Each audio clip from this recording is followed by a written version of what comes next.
این درهایی که در مسجد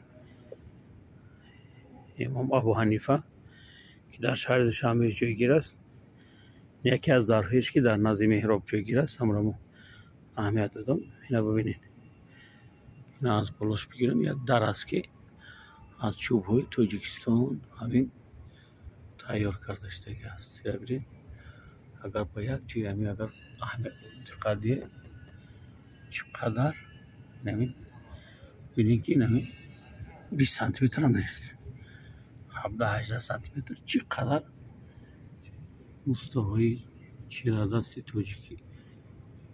تاجیکستان زحمت کشیدن.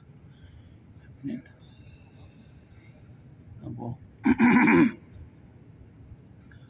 خطا چیزی نوشته کردن. ببینید در قدر زحمتی خوب کشیدن. در تقریبا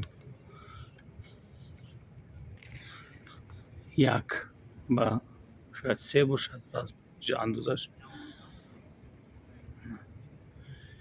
نقش نگارهایی که در هستند. یک در ببینید چقدر زحمت، چقدر محنت.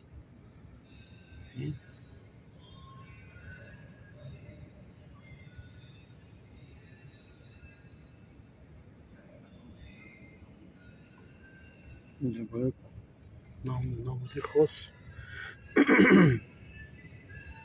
و رنگ خاص، همش خاص بختش